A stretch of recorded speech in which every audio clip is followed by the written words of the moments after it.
Okay, let's get into this. That really critical, sometimes agonizing moment, right? Mm. Where your deepest convictions just slam right into the pressure to, well, to just make things comfortable. We're looking at how people handle that intense pressure to maybe bend their core beliefs, especially when things get politically tricky or intellectually challenging. And to really get that pressure, you almost have to picture the setting.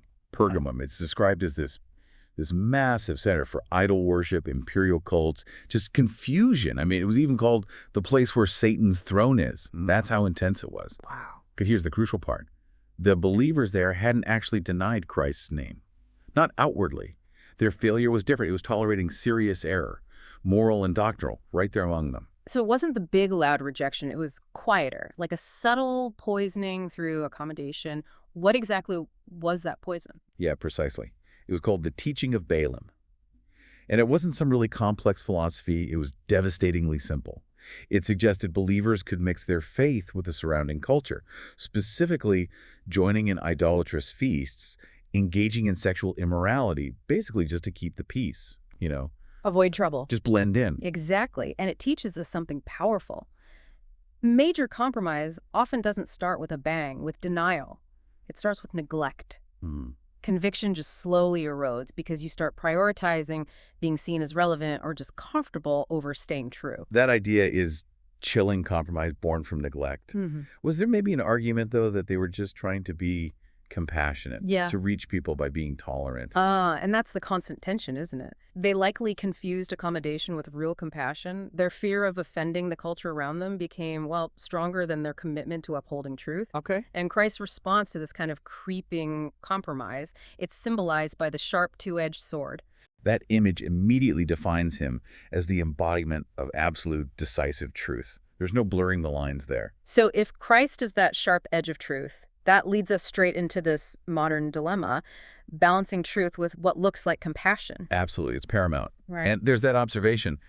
Biblical orthodoxy without compassion is surely the ugliest thing in the world. But compassion without truth is equally cruel. Pergamum leaned into a false compassion. They wanted unity, public acceptance, more than theological integrity.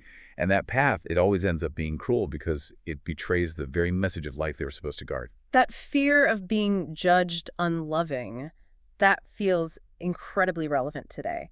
If the big battle now is between objective truth and this idea that everything's relative, it really does seem like the faith community sometimes bends over backwards for tolerance, trying to rewrite core doctrines just to appear loving to the outside world. Exactly right.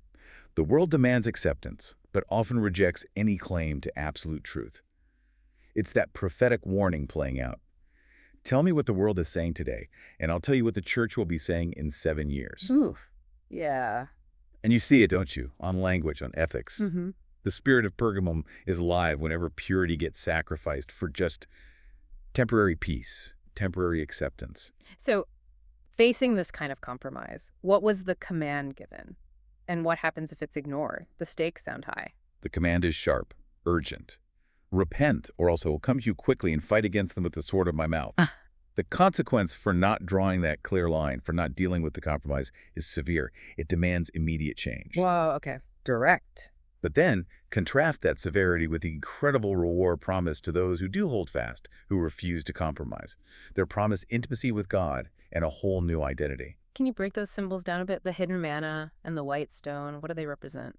Yeah, these are really profound. The hidden manna points to divine sustenance, provision directly from God. It means they'll be fed by him in a way the world can't understand or interfere with. Okay, like a spiritual provision. Exactly.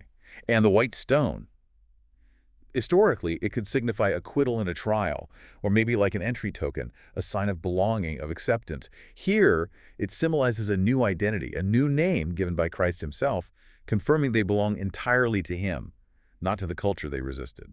So the big takeaway seems pretty clear then. Holding on to purity, to truth, has to come before seeking peace at any cost, and sticking to that truth, it costs something. It absolutely costs something. But the cost of compromise, ultimately, is far greater. It leads towards spiritual death. Refusing to give in to that pressure for comfort, for acceptance on the world's terms. Yeah. It guarantees you'll be sustained by God himself. And you're given this incredible identity that truly defines you, apart from all those external pressures. There's real power in that final promise. Think about it. The reward isn't just safety, it's this completely new identity, that name on the white stone, an identity that's intimate, secure, and something the world just cannot touch or define for you.